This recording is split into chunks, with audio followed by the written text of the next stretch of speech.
DNA मित्रों, अब हम अनंतनाग हमले के बाद कश्मीर में आतंकवादियों के खिलाफ सुरक्षा बलों के ऑपरेशन ब्लास्ट का विश्लेषण करेंगे, जिससे आतंकवादियों के हमदर्दों और मददगारों में खलबली मच गई है। जो आतंकी कश्मीर में खूनी खेल खेल रहे थे, प्रशासन ने उनके मकानों को फिर से उड़ाने की कार्रवाई तेज कर दी है। अनंतनाग जिले में प्रशासन ने आज लश्कर-ए-तैयबा के 2 आतंकवादियों के घर आईईडी से उड़ा दिए। आज आपको जानना चाहिए कश्मीर में आतंकवादियों के मददगारों पर एक्शन में कितनी तेजी आई है। जिन आतंकवादियों के मकानों को धमाके से उड़ाया गया, वो कितने खतरनाक आतंकवादी हैं। आज कश्मीर में जिन आतंकवादियों के मकान जमींदोज हुए, उनमें बिजबिहाड़ा के गुरी गांव का रहने वाला आतंकी आदिल ठोकर बड़ा नाम है। इसके अलावा हसनपोरा के आतंकी हारून रशीद गनाई के घर को भी पुलिस ने गिरा दिया। आज आपको इन आतंकवादियों के घर से हमारी ग्राउंड रिपोर्ट बहुत ही ध्यान से देखनी चाहिए।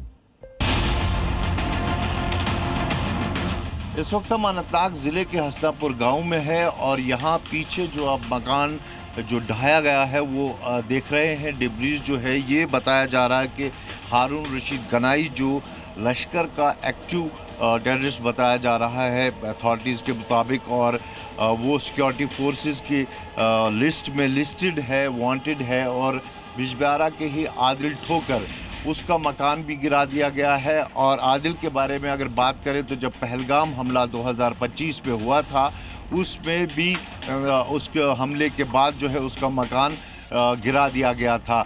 करीबन 3:16 के करीब जो है एक ज़ोरदार धमाका हुआ, जिसके बाद इस पूरे 2 मंजिला मकान को ढह दिया गया है।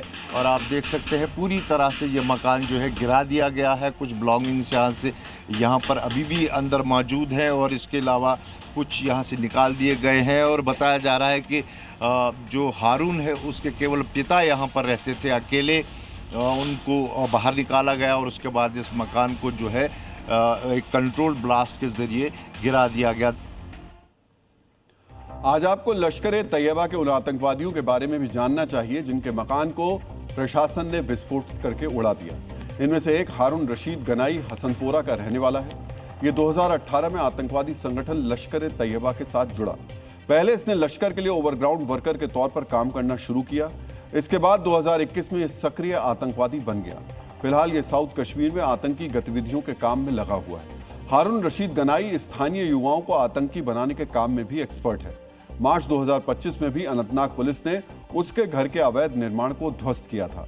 23 जुलाई 2026 यानी आज लाल चौक हमले के बाद दोबारा उसके घर को प्रशासन ने उड़ा दिया। हारून रशीद गनाई के अलावा आतंकी संगठन लश्कर-ए-तैयबा के एक और कमांडर आदिल ठोकर के घर को भी आईईडी ब्लास्ट से उड़ा दिया गया। आदिल ठोकर का नाम इससे पहले 2025 में हुए पहलगाम टेरर अटैक में सामने आया था। सुरक्षा एजेंसियों के मुताबिक ठोकर पहलगाम अटैक में मुख्य गाइड और लोकल हैंडलर था। आदिल ठोकर भी 2018 में रेडिकलाइज होना शुरू हुआ। ठोकर को अक्सर आतंकवादियों के जनाजों में देखा जाता था।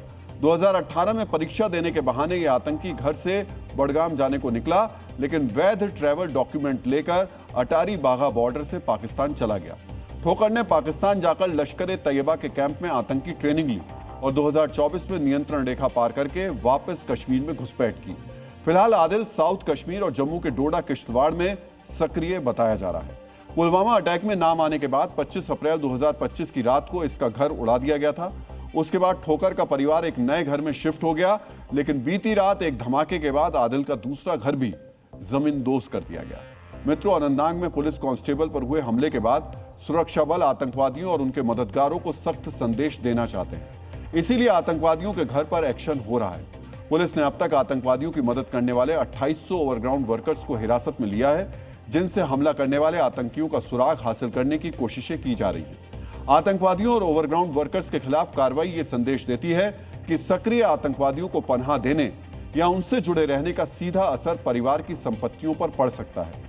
सुरक्षा बल आतंकवादियों पर दबाव बना रहे, लेकिन सियासी दल आतंकवादियों पर हुए एक्शन से खुश नहीं दिखाई दे रहे। आज आपको जम्मू कश्मीर के मुख्यमंत्री उमर अब्दुल्ला का यह बयान बहुत ही ध्यान से सुनना चाहिए। आज भी लोग नाराज हैं कि उस पुलिस के हेड कांस्टेबल को, आशिक को इस तरह बेरहमी से मारा गया। लेकिन जब 1000 नहीं, 2000 नहीं, 2500 के आसपास के आंकड़े आज सुनने को मिल रहे हैं, जब इतने लोग गिरफ्तार होना शुरू हो जाते हैं, तो कहीं ना कहीं फिर ये नाराज़गी इस सिलसिले के खिलाफ जो है वो ट्रांसमिट होता है। मित्रों, उमर अब्दुल्ला कह रहे हैं जम्मू कश्मीर पुलिस के हेड कांस्टेबल की मौत से उपजी नाराजगी उसकी हत्या के जिम्मेदारों की तलाश के लिए हो रही गिरफ्तारियों से खत्म हो जाएगी। जम्मू कश्मीर की पूर्व मुख्यमंत्री महबूबा मुफ्ती भी कुछ ऐसा ही सोचती हैं। उन्होंने भी ड्यूटी के दौरान पुलिस वाले की हत्या की निंदा करते हुए कहा, 1000 से अधिक लोगों को हिरासत में लेना और 2 कथित उग्रवादियों के परिवारों के घरों को ध्वस्त करना सामूहिक दंड जैसा कदम है जिसका लोकतंत्र में कोई स्थान नहीं होना चाहिए।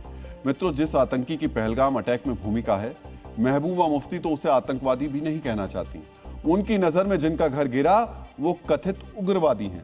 महबूबा की बातों से भी लग रहा है कि वो सुरक्षा बलों की कड़ी कार्रवाई से बहुत खुश नहीं है। उनको आतंकवादियों के मददगारों पर एक्शन अच्छा नहीं लग रहा है। मित्रों, उमर अब्दुल्ला और महबूबा मुफ्ती कुछ भी कहें, लेकिन अनंतनाग में आतंकवादियों के कायरतापूर्ण हमले में शहीद हुए आशिक हुसैन कुरैशी के हत्यारों की तलाश जारी है और जो आतंकवादियों के मददगार होंगे उनके घर पर भी धमाके उससे करके उड़ाए जाएंगे, ये भी तय है। आज आपको जानना चाहिए कश्मीर में आतंकवादियों के छिपने के ठिकानों को गिराए जाने की शुरुआत कहां से हुई और इसका आतंकवादियों पर क्या असर पड़ा।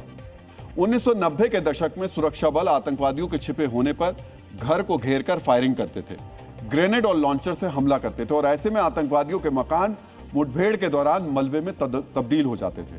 2000 से 2018 तक आपने कई बार देखा होगा जब आतंकी किसी घर में छिपे होते थे उसे विस्फोटकों से उड़ाना आम बात थी। यानी आतंकी को किसी घर से निकालना मुश्किल हो तो सुरक्षा बल पूरे घर को उड़ा दिया करते थे।